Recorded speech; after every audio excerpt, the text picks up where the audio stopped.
Hello viewers, দেখুন অনেকগুলো পুঁটি মাছ নিয়েছি। পুঁটি মাছের ভিতরে সবগুলো মাছের ভিতরেই প্রায় ডিম হয়ে গিয়েছে। এখন অনেকগুলো মাছ, তাই খুব তাড়াতাড়ি করে আমরা তিনজন মিলে মাছগুলো কেটে নিলাম। আর নিয়েছি পুঁই শাক। পুঁই শাকগুলো ভালো করে কেটে ধুয়ে নেওয়া হয়েছে। এখন মাছগুলো ভেজে তুলে রাখা হলো। আর কড়াইতে তেল আর রাঁধুনি দিয়ে শাকগুলো দিয়ে দিলাম।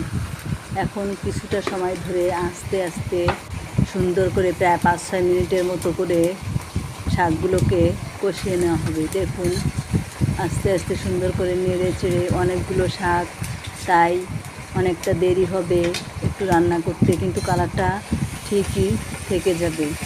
আর একটু সময় লবণ হলুদ দিয়ে নেড়ে চেড়ে এরপরে দিয়ে দেব কিছু কাঁচামরিচ। পুঁটি মাছ দিয়ে পুঁই শাকটা কিন্তু অনেক মজারই হয়। ছোট মাছ তাই ভালোই লাগবে, দেশি মাছ।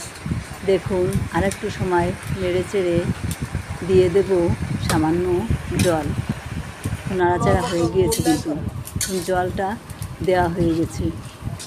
এরপরে আর একটু সময় নেড়ে চেড়ে মাছ আর মরিচ, ওখানে মরিচগুলো কেটে রাখা হয়েছে আর মাছগুলো রাখা হয়েছে। এখন মাছগুলোকে দিয়ে দেব। দেখুন মাছগুলো দিয়ে দেওয়া হয়েছে। এরপরে আর একটু নেড়ে চেড়েই নামিয়ে নেব। খুব মজার একটা তরকারি।